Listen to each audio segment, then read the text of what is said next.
Hey folks, Andy Patton here just after the holidays. Hope you all had an excellent weekend with friends and family. But today is Mailbag Monday, and we are discussing Gonzaga's shooting, which former Zag I would add to this roster, and which team I would like to see added to the schedule if COVID cancellations continue to impact the season. All right here, Locked On Zags podcast. Don't go away.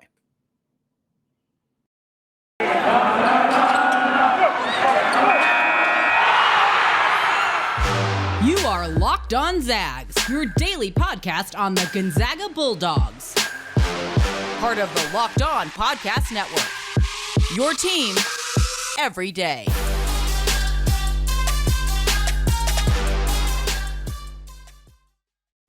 What is going on, y'all? Welcome to the Locked On Zags podcast, part of the Locked On Podcast Network. I'm your host and longtime Gonzaga podcaster, Andy Patton, here to take you through another season of Gonzaga Hoops. Today's episode is brought to you by Sonos. Sonos is the official sponsor of ESPN College Football. Go to Sonos.com to learn more. I also want to thank all of you who have made this podcast your first listen of the day, especially those of you who listened through the holidays.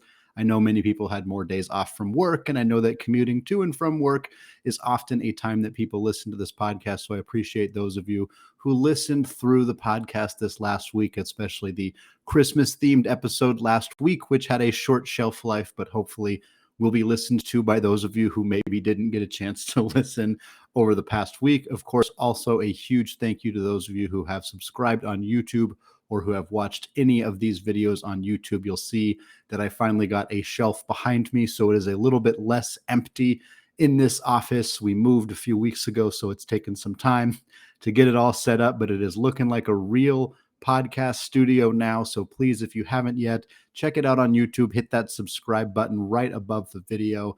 It's all there, Locked On Zags. I really appreciate it. Also, a reminder, mostly for those of you who are new listeners, if you want to get involved in Mailbag Monday, super simple to do so. You can reach out to me on Twitter at ScoreZagsScore or at Locked On Zags. Whenever you're thinking of a question, shoot it my way. Let me know you want it answered on Mailbag Monday. I'll put it in my notes. I'm always touching up these notes.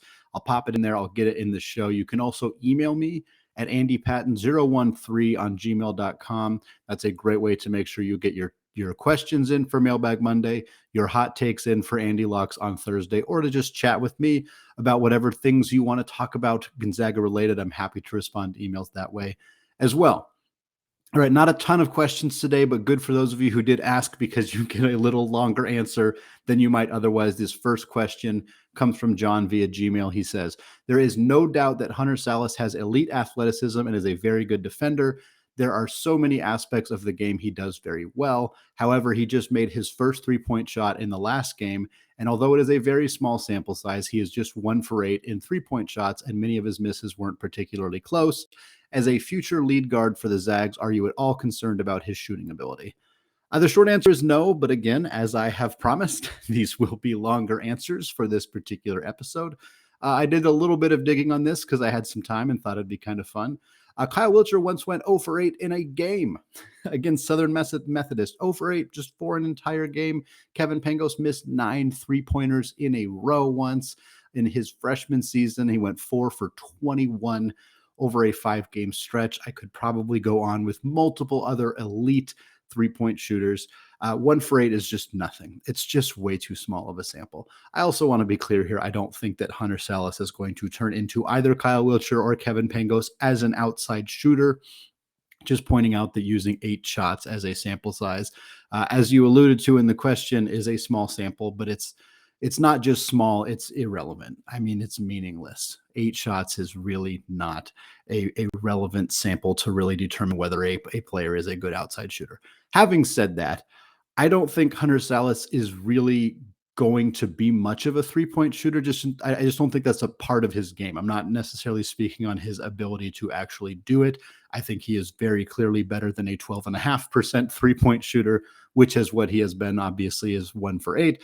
But I don't really envision that being something that he needs to add to his game in order for him to be a successful lead guard. I guess that's kind of the point that I'm making. Gonzaga is going to have shooters around him next year.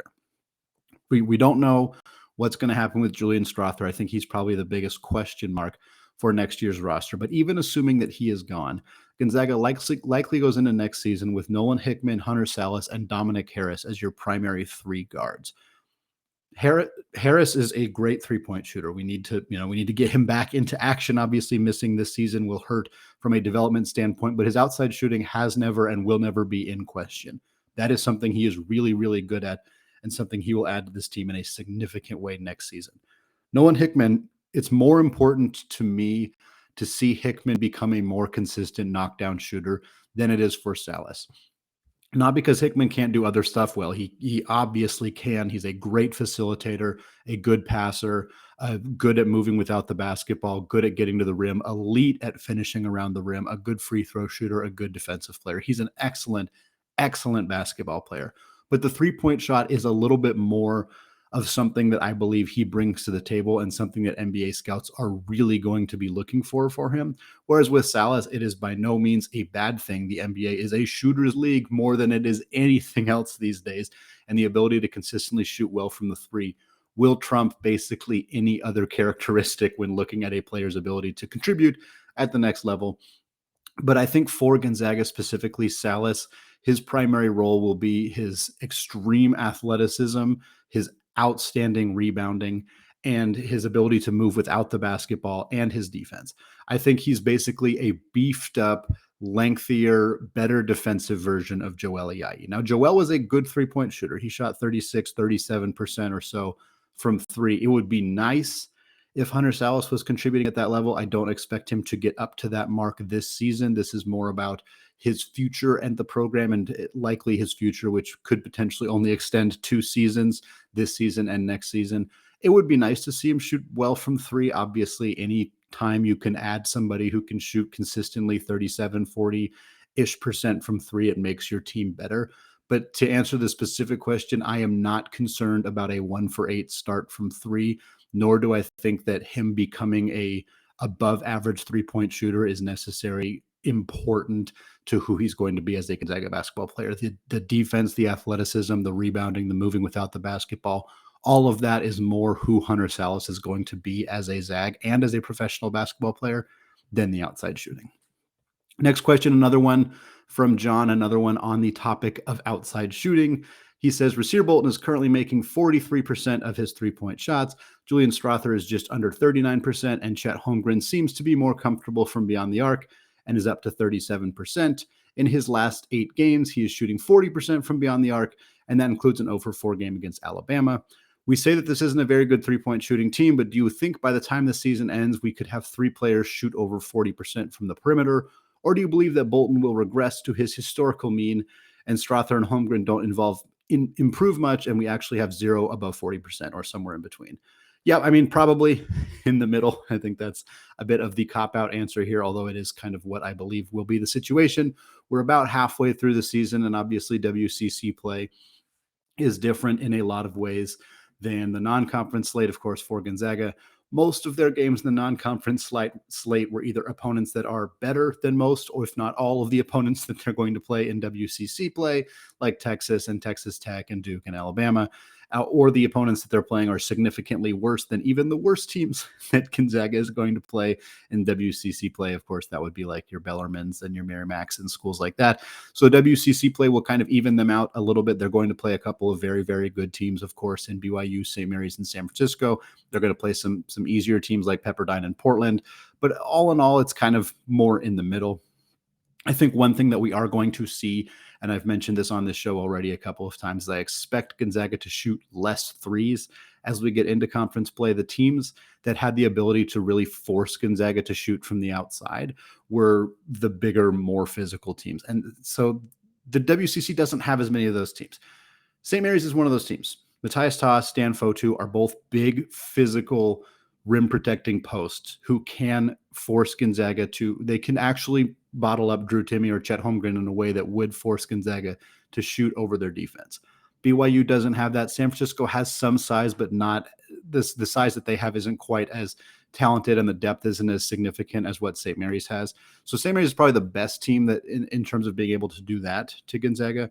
There are a couple other teams that I think are going to try it, but I just don't think they're going to have a lot of success. And prior to Gonzaga's recent 2 outbursts shooting the rock, This has been a bad 3-point shooting team that has been the most efficient 2-point shooting team in the country. They're still that. So I think in WCC play, we're going to see a team that shoots a lot less threes. And I know people are excited about the way that they've shot the three ball the last couple of games, myself included. It certainly it's not a bad thing that they have shot well those last couple of games, but I do expect the total volume of 3-point shots to go down, which will change some of these numbers. For Bolton, it actually probably helps his case, because even if he only shoots 35% for the rest of the season, which I think is very realistic because that's about his career norm. If Bolton shoots 35% for the rest of the year, but he doesn't take a ton of threes, he probably still finishes the season above 40% because he's at 43 now, and 35 for the rest of the year, if his volume goes way up, would definitely lower him below 40%. But if his volume drops, I think it's reasonable to expect he finishes around 41% from three. Strother is just kind of streaky. 39% kind of feels right for him. He's just under 40%. It's certainly possible that he finished the season above 40%. It would be ridiculous to say that that's impossible to happen. It obviously could happen, but I kind of think that this is about where he's going to be. I think he's going to sit right in that 38-ish range. So maybe he gets over 40, maybe he stays right below it, but either way, I mean, the difference is pretty negligible, because I think that's just kind of about where he's going to be. And for Holmgren, he'll be an interesting one. I think what he was great at early in the season was shooting those transition threes, and he was exceptional at that. And he still is exceptional at that. That has not changed.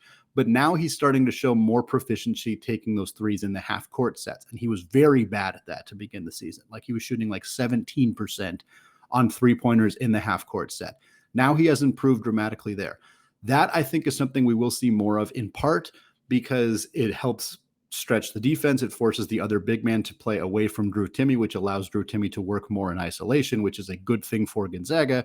And also, Chet is going to be a top 5 pick in the NBA draft. Whether he goes number 1 overall hinges significantly on his ability to shoot 3-pointers consistently in the half-court offense. I'm not saying Gonzaga and Mark Few should tailor their offense towards what is going to get Chet Holmgren the number 1 overall pick. That would be a ridiculous thing to do, but it is something that helps Gonzaga's offense because it forces the defense to respect him from there and move away from Drew Timme, and because it's something he's going to focus on, because as much as his sole focus, his primary focus at least, is getting this team to a championship, it's also pretty important to look good in front of the scouts. And so if he could knock down some of those threes in the half-court set, that's going to help.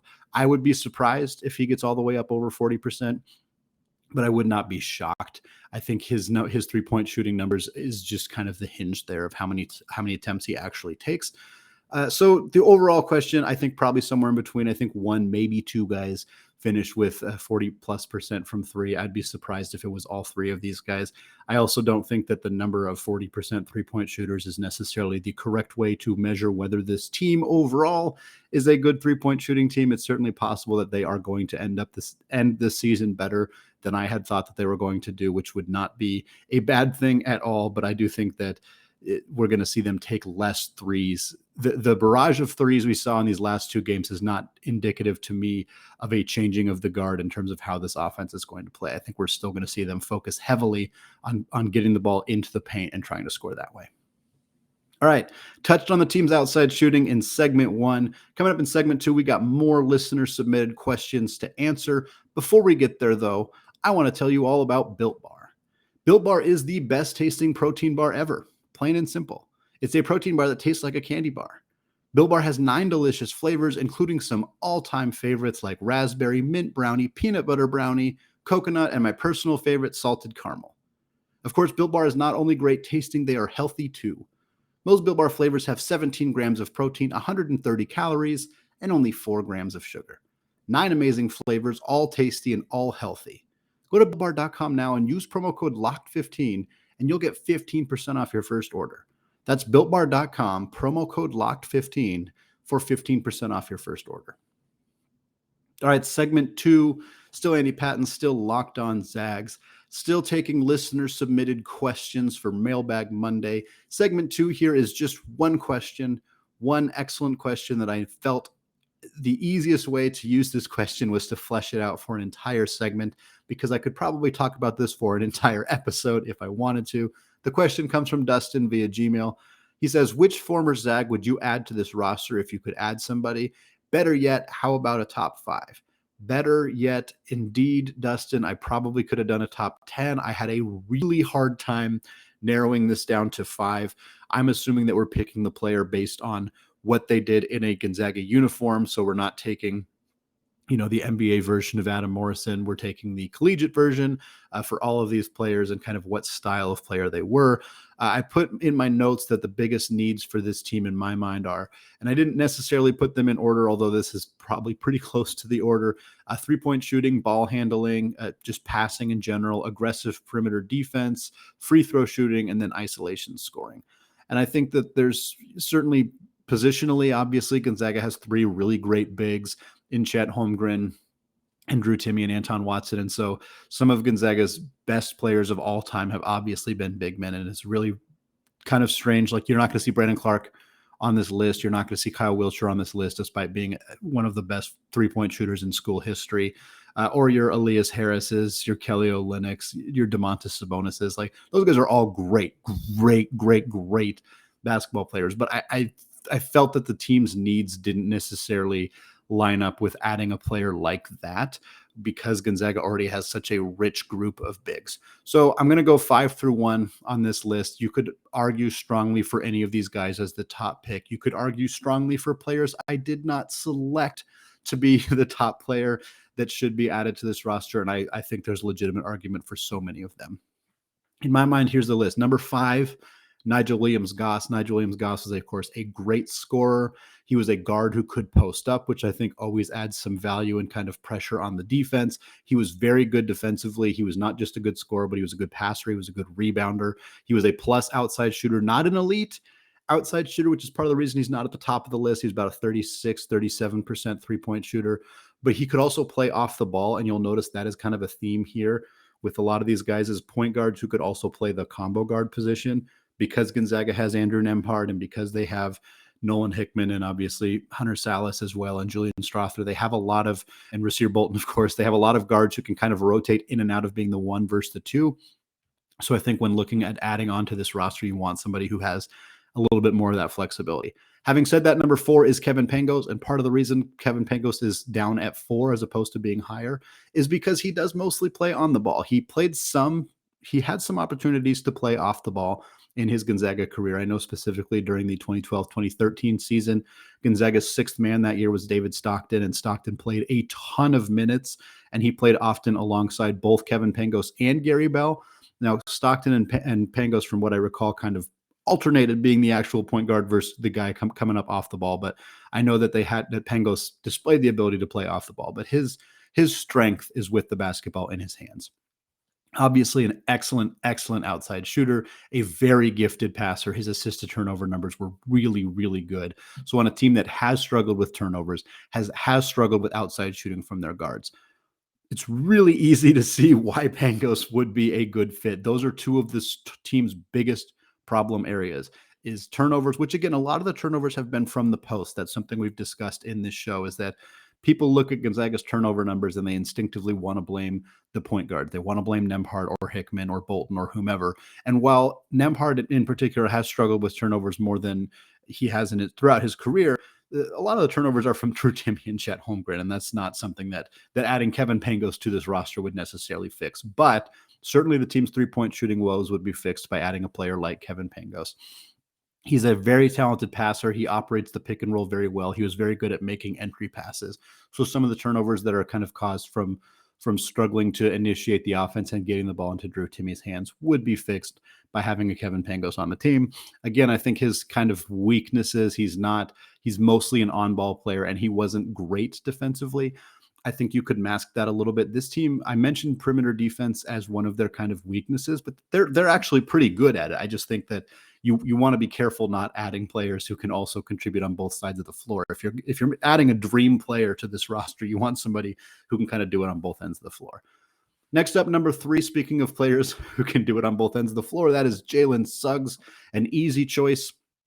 We know how he would play with so many of these players because he played with Drew Timme. He played alongside Andrew Nembhard for me when looking at adding a point guard to this roster. How that player would be integrated alongside Nembhard was a factor that I took very seriously, which is part of the reason it made it very easy to pick Jalen Suggs, because he did play alongside Andrew Nembhard. They played hundreds and hundreds of minutes together on a team that only lost one game the entire season. So very clearly, two players who are capable of playing next to each other. Suggs, of course, could play both the point guard or the shooting guard. We saw him do both. He deferred to Nembhard most of the time that Nembhard was on the floor because he was more of a pure point guard, but Suggs also did a lot of point guard duties himself when Nembhard was on the bench. He's elite defensively. I mean, really, really elite defensively. Adding him to a team that has Nembhard and Bolton, who are both average-ish defensive guards. I think Hickman and Sallis are the better defensive group out of the guards, but adding Suggs, who's so good as an on-the-ball defensive player. He's a good help defensive player. Even right now in the NBA, he graded out as one of the best pick-and-roll defensive guards in the entire league as a true rookie, a 19-year-old rookie. So really impressive stuff from him defensively. He's the best playmaker in school history. I mean, he's absolutely elite out in transition, highlight reel player waiting to happen.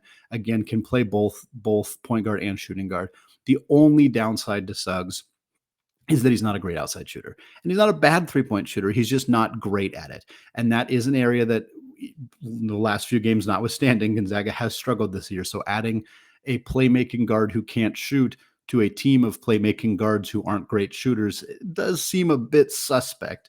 But the level of talent that Suggs would bring to his team outside of the three-point shooting is just tremendous and makes him really hard to ignore as an option here. Number 2 for me was Dan Dickau. Dan Dickau, of course, a very accomplished scorer, an All-American scorer, averaged over 20 points per game, one of very, very few Zags to ever do that. He was an elite, capital E, elite outside shooter, which is a tremendous benefit for this program. And also similar to Kevin Pangos, not just a great outside scorer, but a good passer. And the biggest difference for Dickau, I think, as opposed to Pangos, is his ability to play both the point guard and the shooting guard roles. We've seen him do both of those. We saw him do both of those very exceptionally when he played alongside Blake Stepp. He played more of that combo guard role. So I think if you were to look at him on this roster, he could play with Nembhard as the 2. He could settle in as the 1 and have in a situation where Nembhard was coming off the bench, or if they wanted to have Nembhard play off the ball a little bit. Dickau in pick and roll with Chet Holmgren would be absolutely lethal because of Dan's ability to get to the rim, because of his ability to knock down an open 3, would just be a really excellent fit. Again, the only thing, not a great defensive player. Again, far from bad on the defensive end of the floor, but not the big, huge lockdown. Certainly not the defensive player that Suggs is. Probably not the defensive player that Nigel Williams-Goss is either. So you take a tiny hit there, but his playmaking ability, his passing ability, and of course, his lethal outside shooting ability would make him an absolute force on this roster. And number 1, last but not least, I don't think this is a shock. I think he's almost always the player you pick. And he is one-dimensional in terms of offense versus defense, but it's really hard to ignore what adding Adam Morrison to this team would do offensively. I mean, it would add such an element. And the 3 spot is probably their biggest weakness. Depth-wise, Julian Strother's obviously played extremely well. So it is not that they are not good at that position. They are very good there. But the depth behind Strother is basically either going a 3-guard lineup, which is not bad, but against some of the bigger teams that actually have legit wings who are over 6'5", 3-guard lineups might be a little bit more challenging. Gonzaga could also try 3 big lineups, which we haven't seen them do this year with either Anton Watson or Chet Holmgren playing the 3. But as it stands, they rely significantly on Strother and 3-guard lineups to kind of get them through. Adding Morrison would allow them to have more minutes with a more traditional 3 on the floor. He's also obviously the best scorer in Gonzaga history. He can score in isolation. He can score off pick and roll. He can score off screens. He can score. He's a great three-point shooter, a good free throw shooter, and was underrated as his ability to get to the rim. He was really good at that. Really, really good at putting the ball on the deck, getting to the rims, dunking on people, scoring acrobatically under the baskets, pulling up in the mid-range. He was an exceptional scorer at every single facet of the game of basketball. A lot of people think of him as just a drop-dead three-point shooter, and that's not what he was in a Gonzaga uniform. He kind of got relegated to being that in the NBA, in part because he struggled to create his own shot at that level, and because in the NBA they kind of just typecast guys. So he got typecast as, hey, you just shoot threes, you don't really do anything else, and then he kind of lost his playing time.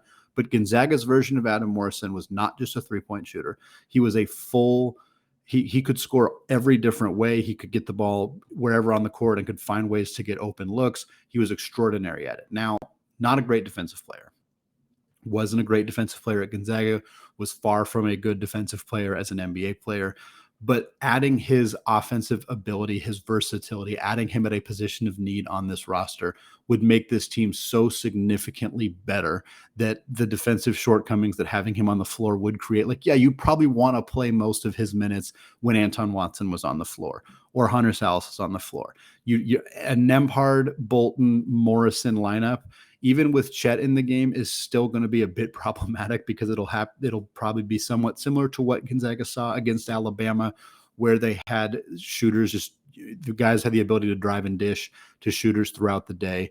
Having Morrison on the team does create more of those potential situations. But if you could imagine the Alabama game, battle in Seattle, we saw Adam Morrison, what he's capable of doing in battle in Seattle. Yes, Alabama probably still scores pretty easily if Adam Morrison plays 35 minutes that night, but I doubt Gonzaga loses because of what he's able to bring on the offensive end of the floor. All right, super fun question there from my guy Dustin. I appreciate it.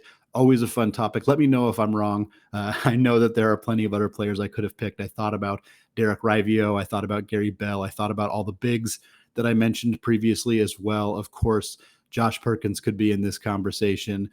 There's so many other players. Jeremy Pargo could be in this conversation. That we could go on and on and on. Matt Bolden, Stephen Gray, et cetera, that could be in this conversation. But of course, I could not talk about every single one of them. These are the 5 that I picked in the order that I picked them in, but I would love to hear your thoughts on this conversation. Tweet at me at ScoreZagScore. If you have a take on it, I would love to hear it.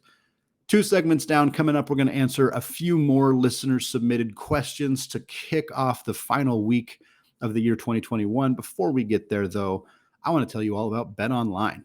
Folks, BetOnline is back and better than ever. BetOnline has a new web interface for the start of the NBA and college basketball seasons and features more props, odds, and lines than ever before. BetOnline remains your number one spot for all of the basketball and football action this season. Head to our new updated desktop or mobile website to sign up today and receive your 50% welcome bonus on your first deposit. Just use our promo code LOCKEDON to receive your bonus. From basketball, football, NHL, boxing, and UFC, right to your favorite Vegas casino games, don't wait to take advantage of all the amazing offers available for the 2021 season. BetOnline is the fastest and easiest way to bet on all of your favorite sports. All right, segment 3, still Andy Patton, still Locked On Zags. Got 2 more Mailbag Monday questions to answer for this week before we head into the final non-conference game of the season on Tuesday, and then, of course, get into WCC action on Thursday. This first question comes from Derek on Twitter. Derek says, will any Mark Few era Zags make the Basketball Hall of Fame?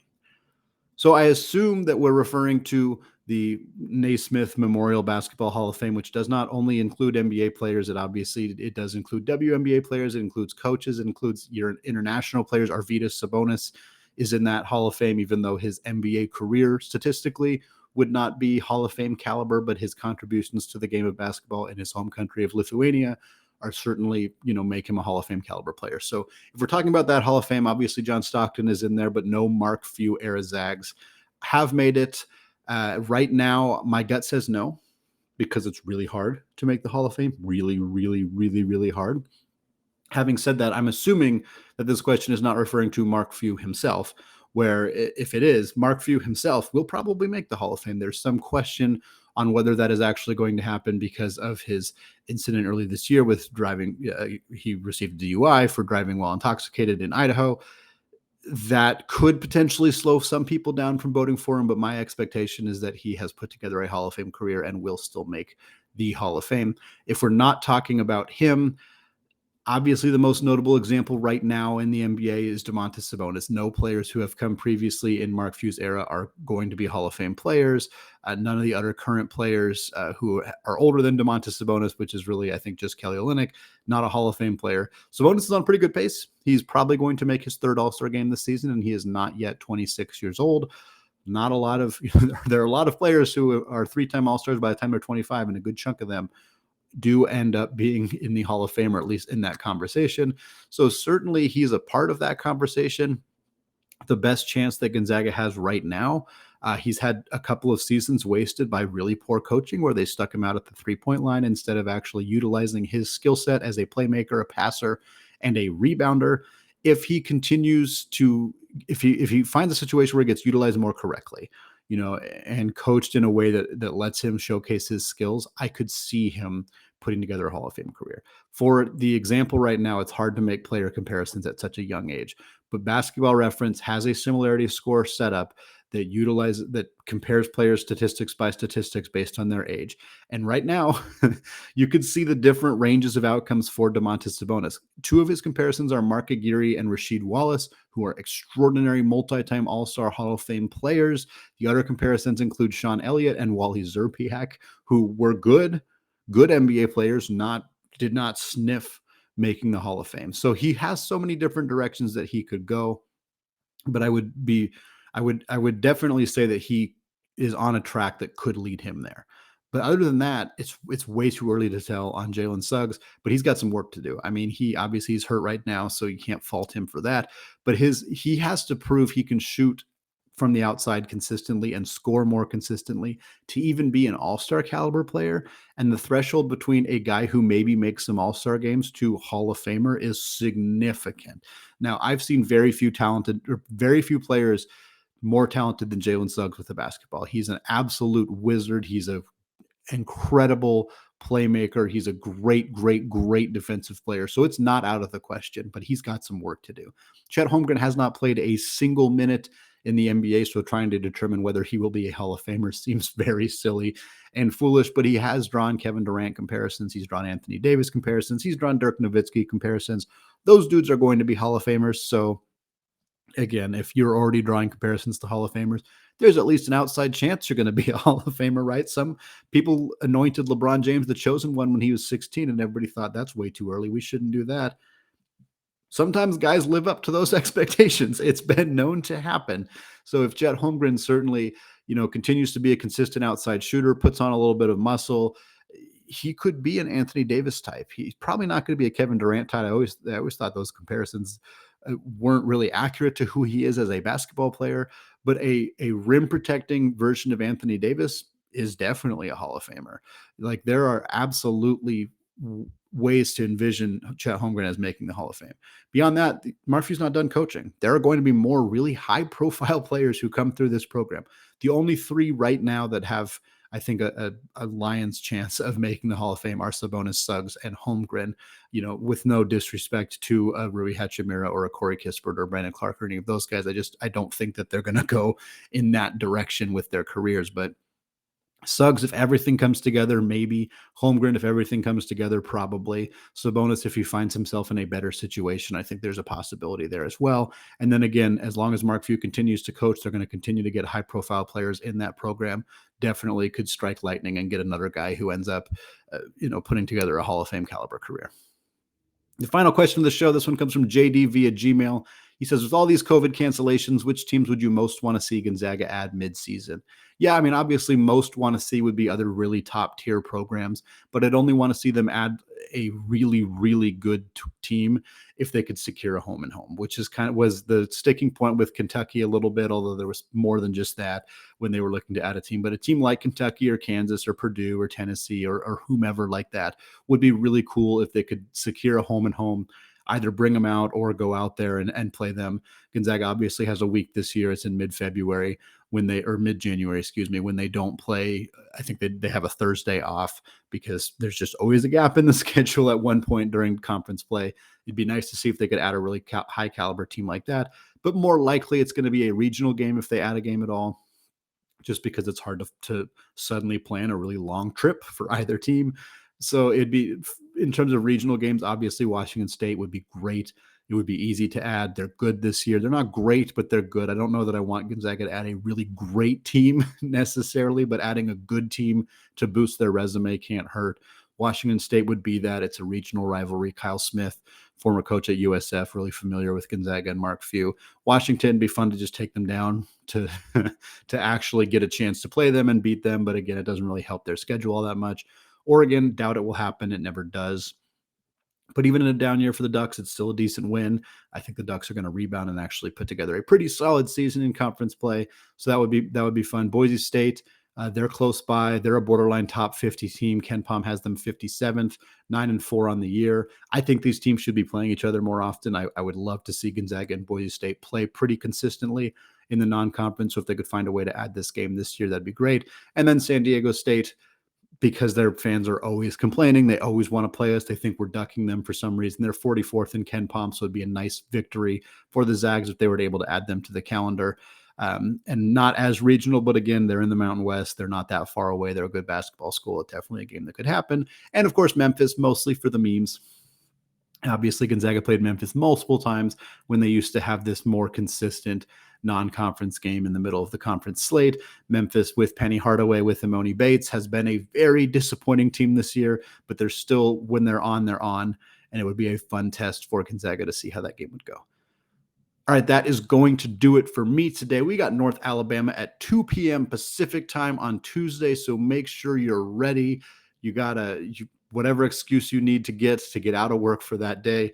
We're, of course, going to have a preview episode coming out on Tuesday, recap of the game on Wednesday before we get all the way into WCC play, all right here on the Locked On Zags podcast, available wherever you get your podcasts, and, of course, available on YouTube. Hit that subscribe button if you have not already. You can also follow me on Twitter at ScoreZagsScore and follow the podcast on Twitter at Locked On Zags if you do not already. Finally, thank you again to those of you who made this show your first listen of the day. Now is a great time to make your second listen of the day, the Locked On Bets podcast. Locked On Bets is hosted by your boy Q with expert analysis and insight from Lee Sterling, and it is your daily one-stop shop for all of your sports gambling needs. All right, thank you all for listening, and go Zags.